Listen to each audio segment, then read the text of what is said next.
pleasure today to welcome back somebody that I consider a close friend, Dr. Costin, president of CSU.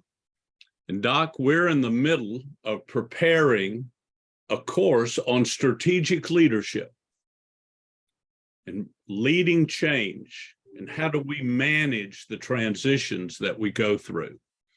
And as I look at your resume, your CV, you've gone through several significant changes. You've earned that doctorate.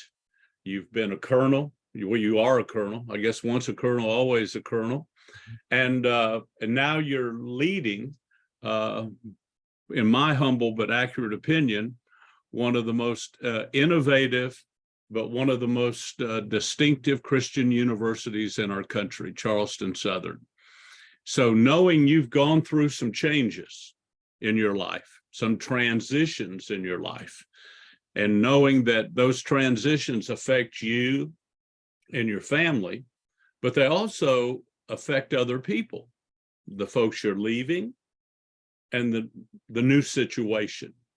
And so in general, we want to walk our listeners through that transitional period. All right. And so I open with a quote, Ralph Waldo Emerson, one of your all-time favorites. And he says, "Not in his goals, but in his transitions, man is great." And I thought that was pretty profound. And then, of course, we're using the Bridges transition model, which has become kind of the standard in the business world, corporate world. Susan Bridges says in the introduction, the essence of life takes place in the neutral zone, that phase of transition. It's an internal consciousness, psychological rationale of how we manage the change and the transition. Change is external, but transition is that psychological internal process that we go through with all the factors that are involved. So the 3 steps, I say this for our listeners, and I've gone through these 3 steps, but reading this book and beginning to work on this particular course has really reminded me of just how profound but yet simple it is. There's 3 basic changes, 3 basic stages in the individual experience during change, ending what currently is. And then there's that neutral zone. We're not there yet. Maybe we haven't even completely left what we're doing. But so we know, though, there's an ending, right, in what currently is. And we know there's going to be a new beginning. But then there's that neutral zone. And Susan Bridges says that life really takes place and will be determined by how we handle the neutral zone. So thank you for letting me unpack that for our listeners, students, or those that are listening to the podcast. But one thing I've admired about you is that you are very concerned about how what you're doing will affect the people. It's not just about what's best for me. And I've watched you, and I've watched you come into a situation, and I've watched you as you try to build the situation. And now that you've been there, you're continuing to make improvements, changes, transitions. But one of your great strengths is how you treat the people. So it's not just about us, but it's also about those around us. So Doc, I want to talk to you a little bit, and I want you to talk to us about your own personal experience and process as you've gone through having to make some key decisions. Yeah, thanks, Jay. You're right, and I would add that the neutral zone of all of these 3 phases, the neutral zone is probably the most important, at least the most important for the one making the transition. I have made a lot of transitions, and in every one of these, I would describe my moving from an ending and into the neutral zone. I would describe it as a grieving process. And so in many ways, because the two main pieces of advice I would give, young officers, young chaplains, young professionals in any field, really, the two pieces of advice I would give them is bloom where you're planted and never burn any bridges. I mean, I know this is the bridges model, but it really has to come. It comes down to who is this about? If this is about you and your career ladder and your career success and your family and your this and your that, there's nothing wrong with those things. But if those things are paramount, if those things are first and foremost on your mind, then I think you're going to have a miserable life and you're going to have a miserable career eventually. It will catch up with you at some point. And so the ending part for me has always been difficult. There's never been a time, even when I knew that I was going from one really good place to some new really good place, there's never been a time when I said to myself, oh, I'm so looking forward to this new thing, because I was grieving what I was leaving behind. And I think that's the case because, I think all of us, when we show up to a place, we must understand that the organization we've been given, whether you supervise one person or 1,000 or you just supervise yourself, the organization you've been given is God's. It belongs to God. You are merely the steward of an organization. And if you use that organization for your purposes alone, certainly, but I would say for your purposes at all, then you are sinning against the Lord. And I don't use those words lightly because I understand what every one of those words mean. An example that I would give is, you mentioned that I was a colonel, and when I was a colonel, I was in the best possible place. I was a colonel. My last colonel assignment was in Honolulu, Hawaii. If you're going to have a last colonel assignment, I can't think of a better place than Honolulu, Hawaii. Well, the assignment before that, I'd spent a year in the Middle East as the senior chaplain in the Middle East, during combat and all of that, which I loved. And when I left that, I grieved leaving that, even though going to Hawaii from the Middle East, I was going to, for the first time in a year, basically get to see my wife. I was going to get to live with her again because we'd been apart for a year, but I grieved the mission that I was leaving. I grieved the troops that I was leaving. I grieved all of that. And it took me a while, believe it or not, to get used to the fact that, man, I was in Hawaii now and I was not in the Middle East. Now, for most people, that would have been like, sweet, but for me, I was missing what was behind. But as you might imagine, it didn't take that long to get used to Hawaii.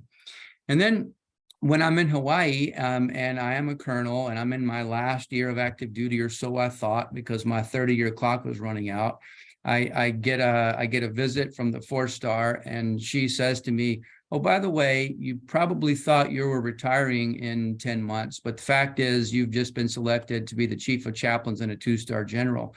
And oh, by the way, you're going to skip brigadier general, which is not happened in the chaplain corps since 1948, but that's going to be you. And so in that moment, I think most people would have been like, oh my gosh, this is amazing. And there was some of that, but a lot of it was, I can't believe I have to leave where we are. So I say all that to say that the transition from endings into the neutral zone, and we can talk about in the neutral zone itself in a bit, but in that transition is a challenge, because I think you do have to grieve. And if you're not grieving what you're leaving behind, you did it wrong, I would say.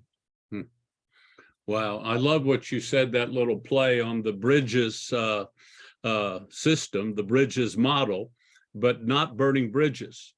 I never will forget, as a young boy, my grandmother said to me, Jay, are you a good swimmer? I said, Granny, I'm a scuba diving at the age of 9. I'm a surfer. I spend my life at the beach. What do you mean, am I a good swimmer? She just said, well, honey, at a young age, you've burned more bridges than most people do in a lifetime. And I just want to make sure you're really good at swimming if you're going to keep burning bridges. Wow. And so in the essence, what I wrote down as you were sharing it's critical that we leave well. Yes. And especially for us as we go into the neutral zone and we're going through all this change, if you will, and transition and psychological emotion, all the emotions, we need to know that I gave it my best. I've done everything I can to leave it better than I found it. But I love the emphasis on leaving well. And we'll talk later, maybe get some counseling help for leaving Hawaii. But that's a whole other story. Charleston's not a bad location, by the way. If No. I had to go through DC to get here, but you're right. We had a really great new beginning in Charleston for sure. The neutral zone. That's a big term. The minute I heard about the neutral zone, I'm thinking Klingons, Romulans, Captain Kirk. Oh my goodness, we're in the neutral zone. What does that, what's going to happen? But it's almost like that on a personal level, because that time in between the new start. So can you internalize a little bit? I appreciate the way you shared your emotions and thinking through the benefits and the hurt from making that transition from the Middle East and knowing this may be your last position in the military. But how about the next transition you made? Yeah, it was nearly identical, and so the next transition was when leaving the Air Force, which is something that I did not want to do, and the neutral zone is a family affair. It is because I didn't want to leave, but my wife Vicky, she didn't want to leave at all. I mean, she couldn't fathom, why would the Air Force make you leave this thing that you love? And so I just had to explain to her how the system works. And I said, listen, I would love to stay here forever if they let me. They're not going to let me. And so we have to go find something else. And so in that neutral zone, it was a different kind of place, because every other time that I'd had an Air Force assignment, I didn't know what the assignment was going to be, but I knew it was going to be something. They had to come up with something. And when you get orders from the military, they don't call them nice suggestions or recommendations. They say these are orders, which means you are going. And I thought that was brilliant. I mean, cool. You're going to tell me where I'm going, and I'm going to go there, and I'm not going to complain one little bit. I'm going to understand that God is sovereign. I work under the providence of God, and I know that my personal mission hasn't changed. I was a chaplain, and I was called to serve whomever God asked me to serve. And so I thought it was a pretty great system, which began to fail miserably when I realized that I was, in fact, in my terminal Air Force assignment. And the next job after the Air Force, they weren't going to find for me. I mean, so I had to go and find this next job. And so in that neutral zone, which was different, in that neutral zone, we had to come to terms with what are the things that we really, really loved about the Air Force and the chaplaincy. What are those things, and which of those do we want to duplicate in the next place, God willing? And so we thought about how much we loved 18 to 22-year-olds. We thought about the mission of the Chaplain Corps, and how being aligned with a distinctively Christian university was going to be a lot of fun, because it was going to allow us to get realigned with our denomination in the Southern Baptist Convention, which has been extraordinarily fun. I mean, it's been great. I've loved it. But finding that new thing was, I had to learn a new language. I had to somehow persuade all these civilians that a guy who was a chaplain was actually not going to have the university go down the tubes, so all of that. And so it was a lot of learning a new language, learning a new, learning new concepts. But what I discovered was, and it didn't take me long after I'd gotten here, what I discovered was, if you take the organizational chart for any Air Force wing, which is the largest sort of fighting force that we have, and you overlay it on a university, what you find is something that is nearly identical. And so in the neutral zone, as we went to new beginnings, what I had to do, and I think this is true of anybody, what I had to do was find points of intersection, because it wasn't completely new. What are the things that I can take skills and knowledge and attitudes and language and perspective. What can I take from the last place and bring to the new place to get started? The other thing that I would say about the neutral zone is, I think there's a great temptation that when you get into the neutral zone to forget about where you are and think only about where you're going. And I say that is a critical mistake. You can only be at one place at a time. And if you are thinking so much about the new place that you've forgotten about the old place, then I'll use the word again. I think you're sinning against the Lord. I think you're sinning against your colleagues. I think you're sinning against the organization.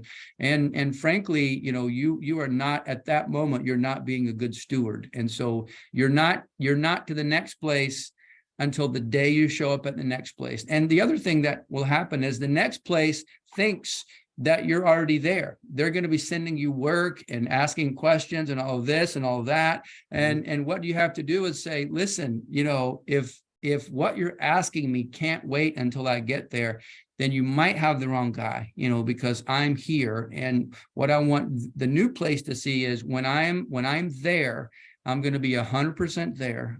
And so that's something that there's this tension. There's a military term that is not a compliment. But when someone puts in their retirement papers, and in some cases they do this a year or two before they put in their retirement papers, we refer to them as ROAD, ROAD, retired on active duty. What it means is that they are taking a paycheck, they're enjoying the status, they're enjoying all the benefits, but they're not earning it any longer. They're retired on active duty. And in the neutral zone, you have to be very aware that you can't do that. You shouldn't do that. It's sinful to do that. And it's not good for your personal health. It's not good for the organization. And I think it also puts a cloud on the new beginning.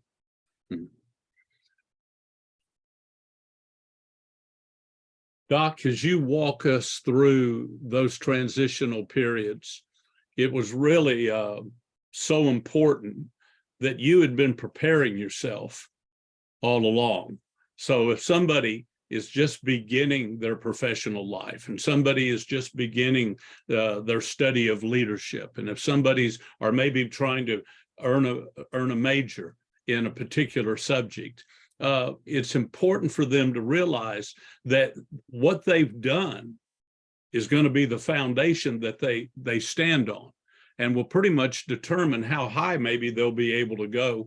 So the neutral zone is critical, but we also know, and this is the advice I give our students in student leadership, and I say, here's the two best pieces of advice I can give you.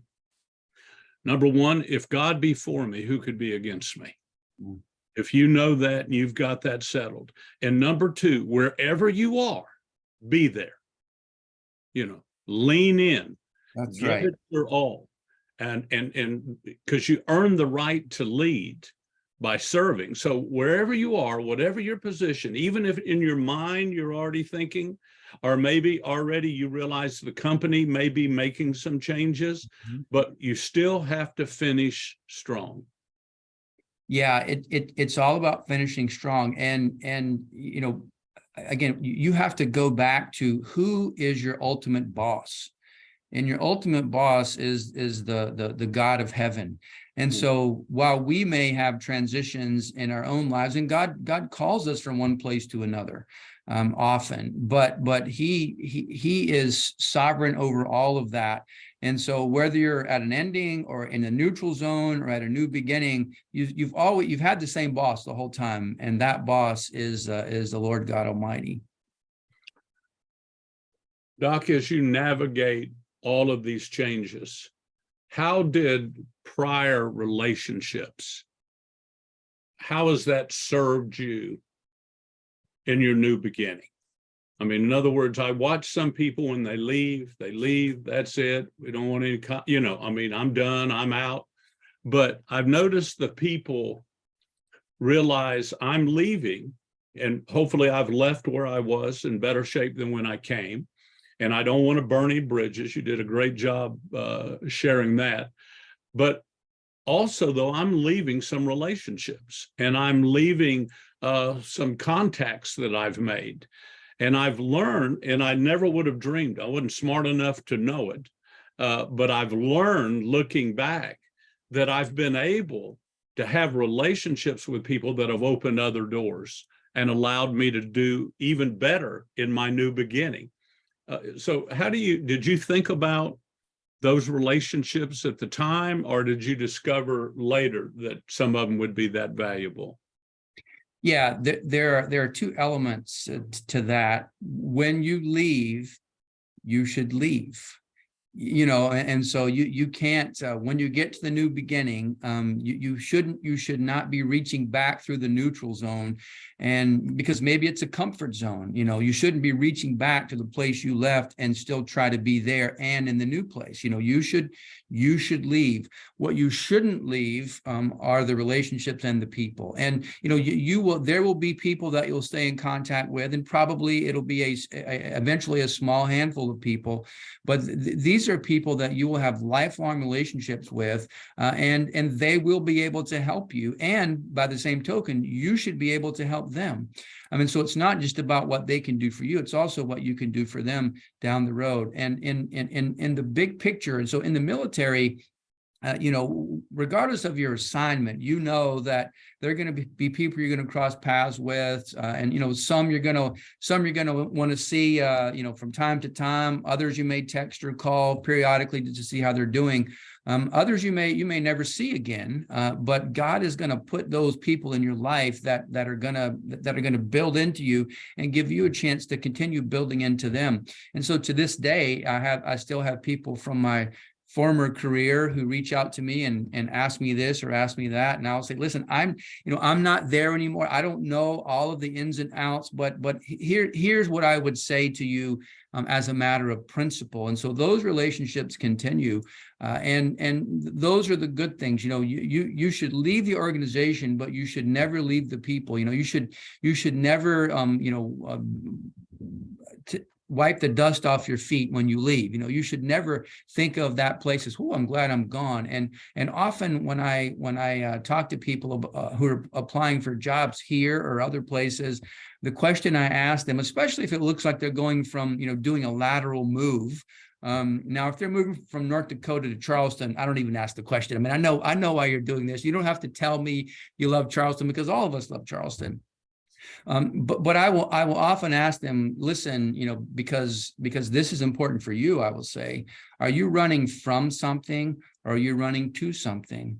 Because if you're running from something, you probably need to do a little internal work before we continue this conversation. But if you're running to something, if you think God is calling you from where you are to a new place, even though you'll miss the old place, you'll grieve the old place, but He has something different for you, then that's okay. But and so what I would say in all of this conversation, that perhaps the most important thing that a leader can have at any level is self-awareness. And so we often talk about leading large organizations or leading small organizations, but the toughest person to lead is yourself.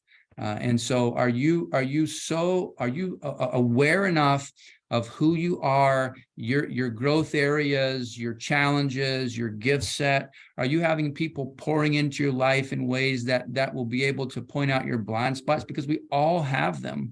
You have begun the process of failing as a leader if you think you've arrived. If you think, I don't care what your title is, I don't care how long you've done this, I don't care how many degrees you have, I don't care what people say about you, I don't care how many plaques you have on your wall, you are not where you need to be. And that's why I've so appreciated Student Leadership University. I've so appreciated Charleston Southern, because we understand that this life is a journey that never ends, and it's going to be a bunch of intersecting endings, neutral zones, and new beginnings. Wow. One last question. As you and your wife were in the neutral zone, really thinking about, I love the way you said, primarily you knew you loved influencing young men and women and guiding them and comforting them through every possible thing, especially leadership under fire could easily be applied to what you were doing. But so it was that passion that you knew whatever it was you felt the Lord was going to lead you to do would involve that age group. So is there any other factor in that? No, it was primarily that. I mean, there were two things that I really enjoyed my last 2 or 3 assignments. I enjoyed, and this is part of the new beginnings, frankly, I enjoyed impacting 18 to 22-year-olds, as we've mentioned, which is the bulk of the Air Force. These are men and women who they show up to the Air Force. Sometimes they don't know why they're there. Maybe a judge sent them there. They're there because they can't figure out what to do. Some of them have been called to that since they were 2 years old, and they've always known, I want to be a fighter pilot, or I want to be a this, or I want to be a that, I want to be a mechanic, whatever it is, they're called to that. But the other thing that I really said, when we go to the next thing, what are the things I want to keep doing? And that was leading highly capable teams of passionate, hard-charging leaders who are committed to the same mission that I was committed to, and that is impacting 18 to 22-year-olds. And so that's what Charleston Southern does. That's what SLU does. And I think you do this, Jay, and you continue to do this, and I continue to do this, because we understand that if we lose this generation, if we don't pour into them, if this generation doesn't become the kind of leaders that the nation and the church need them to be, then we have failed in our mission. And so that's why I so appreciate you and what you have spent your life doing. I don't know how long you'll do what you're doing, but I do know that that your organization will continue, it will persist, because you have so embodied and embraced the mission that God gave you, and it needs to outlast you, that you have a succession plan that you can push a button, and when that time comes, the new leader will step into the chair, the organization will continue, and you will have a new beginning. And that new beginning will be one that you'll have a different role, and it will be harder than you think. It's going to be, I don't know when it's going to be, but it'll be harder than you think. Whenever that happens, I want to interview. I don't have a podcast, but if I did, when that happens, I'd love to interview you for my podcast. Well, the only thing I can say after all that you've shared with us, especially about that time in the neutral zone, is live long and prosper. Yes, yes. To quote Dr. Spock. There you go. Hey, very good. Very good. You're showing off now. That's it. Dr. Dondi Costin, thank you, Doc, for all you do and what you're doing. And I'm grateful to have friends like you. You're only as successful as the people you got around you. And so I am very pumped to be a part of your world during this time, because it's benefited me. Thanks, Jay. We are honored to have the Strack Center on our campus. We love the continued relationship that we have with you, and we thank you for making your alma mater proud every day. And we're trying to do the same in reverse. And so God bless you, Jay. Thanks for everything. Thank you, buddy.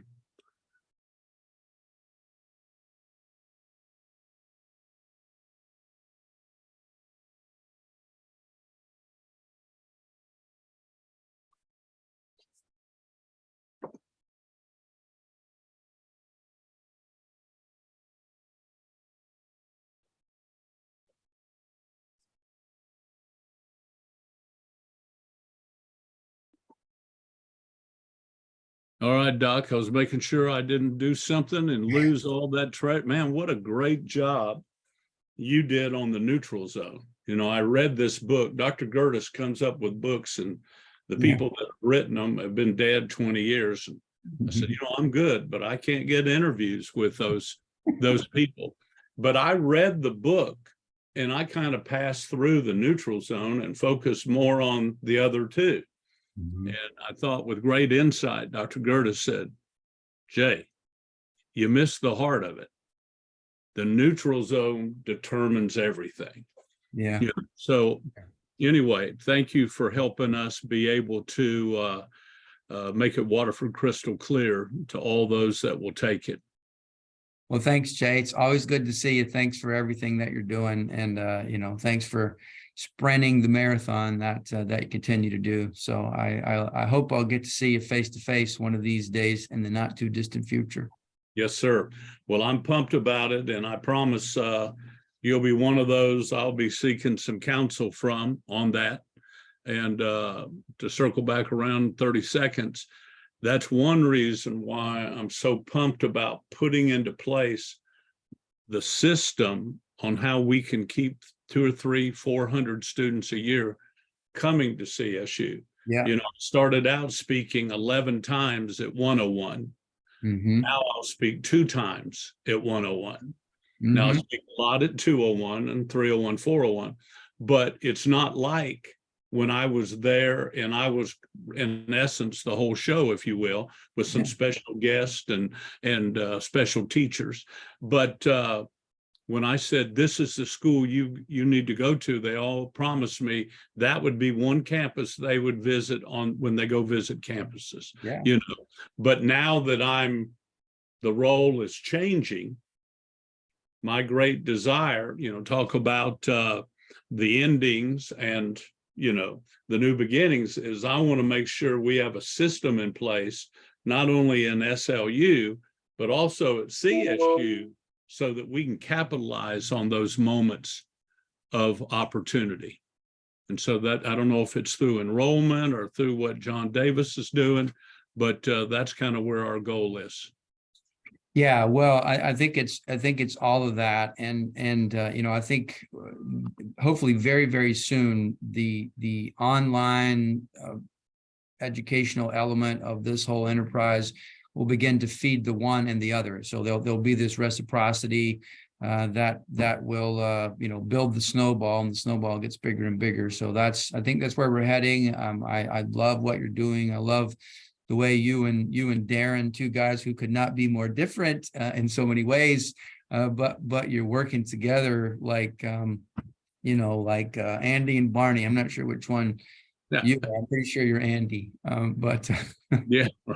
But thanks for everything, buddy. Thanks, Jay. Talk to you later. Bless you, brother. You too, man. Bye. Thanks for your time. Thank you.